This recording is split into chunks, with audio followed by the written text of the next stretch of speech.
महाशिवरात्रि की कथा। ओम नमः शिवाय। एक ऐसी रात जब समय ढर गया था, जब ब्रह्मा और विष्णु भी हार मान गए थे, जब अनंत आकाश को चिरती हुई एक दिव्य ज्योति प्रकट हुई और उसी क्षण सृष्टि ने जाना शिव केवल देव नहीं, वो स्वयं अनंत है। यह कहानी है महाशिवरात्रि की, उस रात की जब अंधकार से जन्म हुआ प्रकाश का। आज हम जानेंगे महाशिवरात्रि की पूरी कथा, जैसे कि शिव पुराण, लिंग पुराण और स्कंद पुराण में वर्णित है। यह सिर्फ एक त्योहार नहीं, यह चेतना के जागरण की रात है, जहां महादेव शिव को समझना मतलब स्वयं को समझना है। महाशिवरात्रि से जुड़ी हुई पहली कथा, अनंत ज्योति की कथा। सृष्टि के प्रारंभ में एक बार ब्रह्मा और विष्णु के बीच विवाद हुआ, श्रेष्ठ कौन है। तभी अचानक आकाश और पृथ्वी के बीच विशाल अग्निस्तंभ प्रकट हुआ।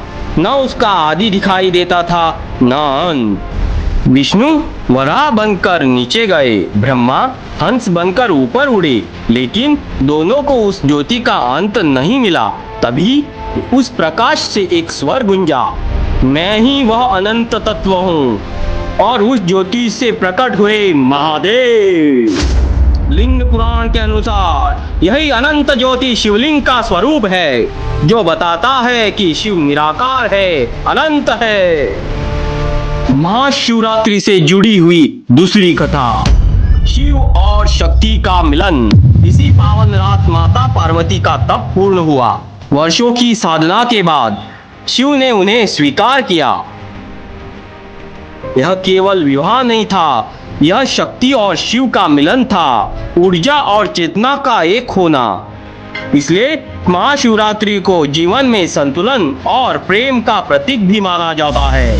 महाशिवरात्रि की तीसरी कथा, नीलकंठ की कथा। जब समुद्र मंथन हुआ, तब अमृत से पहले निकला था भयंकर विष, हलाहल विष। उसकी ज्वाला से पूरी सृष्टि जलने लगी।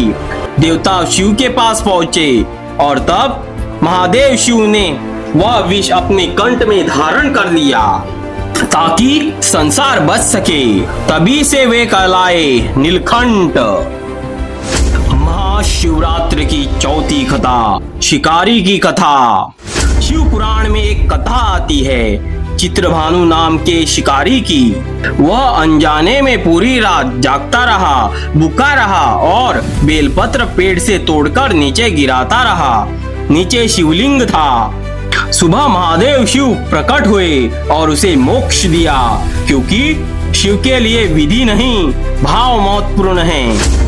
कहते हैं महाशिवरात्रि की रात ऊर्जा ऊपर की ओर प्रवाहित होती है, इसलिए लोग जागते हैं, ध्यान करते हैं और जप करते हैं। यह रात हमें याद दिलाती है महादेव शिव बाहर नहीं, हमारे भीतर है। जब अहंकार खत्म होता है, महादेव शिव प्रकट होते हैं। जब मन शांत होता है, महादेव शिव अनुभव होते हैं। और जब मैं मिट जाता हूँ, केवल महादेव शिव रह जाते हैं। यही है महाशिवरात्रि का रहस्य।